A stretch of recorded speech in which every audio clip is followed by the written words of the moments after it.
HOA cops pulled a gun on my wife, not knowing she trains Navy CLS before we dive in this story. Hit the comments and tell us your city or country.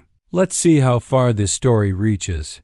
If you like the video, please subscribe. She was watering the lawn barefoot in workout clothes when two men from the HOA's so-called safety patrol pulled up in a golf cart. "You don't belong here," one barked. She smiled politely. "I live here." But they didn't listen. Moments later, one of them pulled a gun on her property in broad daylight. What they didn't know, the woman they were trying to intimidate wasn't just a resident. She trained Navy SEALs in hand-to-hand combat, and she wasn't afraid of men with badges and egos. What happened next would shake the entire neighborhood. Watch until the end. Jessica Price, 25, had recently moved into the neighborhood with her husband Marcus. The HOA bragged about safety and standards, but they quickly noticed something else. Stares, whispers, the unspoken suspicion that a young black couple didn't quite fit the mold of this gated community. Jessica, a combat instructor contracted by the Navy, spent most of her time off-duty training elite operatives. She preferred quiet mornings, stretching on the porch, watering plants, and doing solo workouts. No fanfare, no confrontation. But that morning was different. Marcus had gone for groceries, and Jessica stepped out with a watering can and a cup of coffee. She was mid-step when the HOA patrol, a glorified neighborhood watch in khakis and utility belts, came rolling down the street. Their eyes locked on her immediately. No greetings, no clipboard checks, just suspicion. She was about to learn how deep their prejudice ran and how far they were willing to go. The car jerked to a stop in front of their driveway.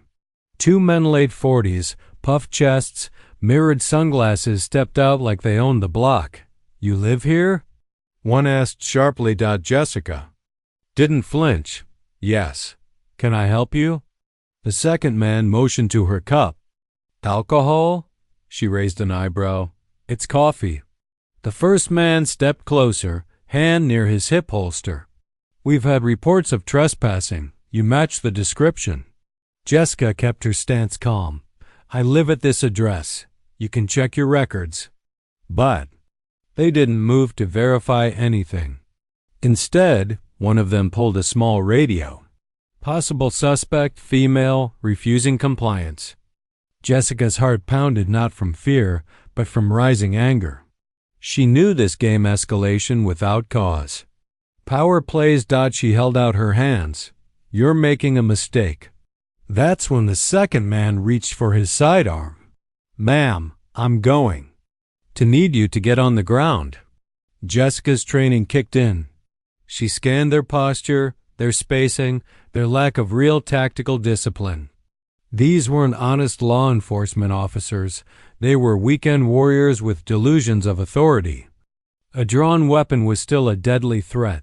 Her voice dropped, calm and commanding. "You're drawing a weapon on a homeowner. That's felony intimidation with a firearm." The men froze. That tone, that precision. It didn't match the image they had in their heads. Jessica took one slow step forward and everything began to unravel. Before they could react, Jessica pivoted. In a single blur of motion, she disarmed the man with the gun and swept his legs from under him. He hit the ground hard, stunned. The second man reached for his radio, but she stepped in, twisted his wrist, and yanked it free. Both men were down. In less than 10 seconds, disarmed, disoriented, and humiliated, Jessica tossed the gun away safely and stood over them. "You should have asked my name before pulling a weapon." Neighbors came out, phones filming. Marcus returned just in time to see his wife standing like a warrior on their front lawn.